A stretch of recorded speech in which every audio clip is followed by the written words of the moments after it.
Hello friends, welcome to my channel. ಇವತ್ತು ನಾನು dot ಪಾಯಿಂಟ್ಗಳನ್ನ ಯಾವ ರೀತಿ ಸ್ಟಿಚ್ ಮಾಡ್ಕೊಳ್ಳೋದು ಅಂತ ತೋರಿಸ್ಕೊಡ್ತೀನಿ. ನೋಡಿ, ಫಸ್ಟು ನಾವು ಈ ಡಾಟನ್ನು ಸ್ಟಿಚ್ ಮಾಡ್ಕೊಳ್ಬೇಕು.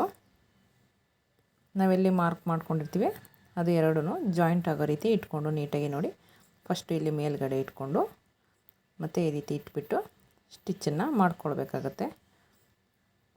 ಫಸ್ಟು ಲಾಕ್ ಮಾಡ್ಕೊಂಬಿಡಿ.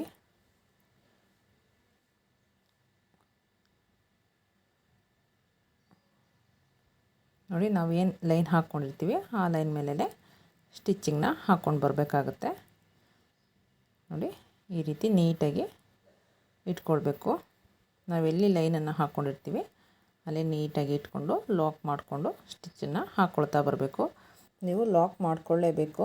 ಲಾಕ್ ಮಾಡಲಿಲ್ಲ ಅಂದರೆ ಮತ್ತೆ ನಾವು ಸ್ಟಿಚ್ ಮಾಡುವಾಗ ಅದು ಉರ್ಚೋಗ್ಬಿಡುತ್ತೆ. ನೋಡಿ, ಇದು ಸ್ಟಿಚ್ಚಿಂಗ್ ಆದಮೇಲೆ ನೀವು ಎಕ್ಸ್ಟ್ರಾ ಥ್ರೆಡ್ನ ಬಿಡಬೇಕಾಗತ್ತೆ. ಇವಾಗ ಹುಕ್ಪಟ್ಟಿ ಸೈಡಲ್ಲಿ ನಾನು ಸೆಕೆಂಡ್ ಡಾಟ್ನ ಹಿಡಿತಿದ್ದೀನಿ. ನೀವು ಯಾರೆಲ್ಲ ನನ್ನ ಚಾನಲ್ನ ಸಬ್ಸ್ಕ್ರೈಬ್ ಮಾಡಿಲ್ಲ, ಪ್ಲೀಸ್ ನನ್ನ ಚಾನಲ್ನ ಸಬ್ಸ್ಕ್ರೈಬ್ ಮಾಡಿ, ಪಕ್ಕದಲ್ಲಿರೋ ಬೆಲ್ಲೈಕನ್ನ ಕ್ಲಿಕ್ ಮಾಡಿ. ನಾನು ನೆಕ್ಸ್ಟ್ ಟೈಮ್ ವಿಡಿಯೋ ಹಾಕಿದಾಗ ನಿಮಗೆ ನೋಟಿಫಿಕೇಷನ್ ಬರುತ್ತೆ. ನೋಡಿ, ಇವಾಗ ಆರ್ಮೋಲ್ ಸೈಡಲ್ಲಿ ಡಾಟನ್ನು ಇಟ್ಕೊಳ್ಬೇಕಾಗತ್ತೆ.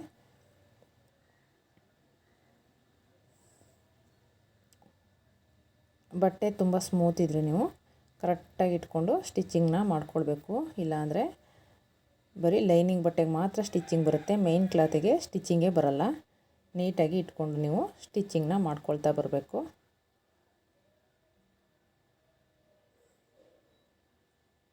ನೋಡಿ, ಈ ಡಾಟ್ ಪಾಯಿಂಟ್ಗಳಿಗೆ ನೀಟಾಗಿ ಸ್ಟಿಚ್ ಮಾಡ್ಕೊಂಡ್ಬಿಟ್ರೆ ಕಪ್ಸು ತುಂಬ ನೀಟಾಗಿ ತುಂಬ ಚೆನ್ನಾಗಿ ಬರುತ್ತೆ.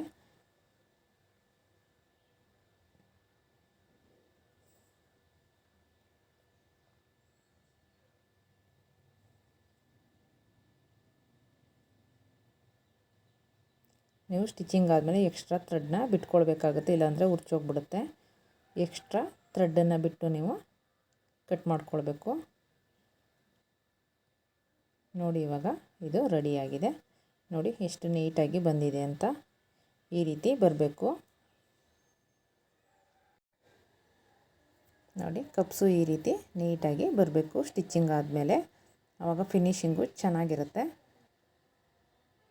ನೋಡಿ, ಎರಡು ಒಂದೇ ಲೆವೆಲಲ್ಲಿ ಎಷ್ಟು ನೀಟಾಗಿ ಬಂದಿದೆ ಅಂತ. ಈ ರೀತಿ ನೀವು ಸ್ಟಿಚ್ಚನ್ನು ಮಾಡ್ಕೊಳ್ಬೇಕಾಗುತ್ತೆ. ವಿಡಿಯೋ ನಿಮಗೆ ಇಷ್ಟ ಆಗಿದ್ದರೆ ಲೈಕ್ ಮಾಡಿ, ಶೇರ್ ಮಾಡಿ, ಕಮೆಂಟ್ ಮಾಡಿ, ನನ್ನ ಚಾನಲ್ನ ಸಬ್ಸ್ಕ್ರೈಬ್ ಮಾಡಿ. Thank you.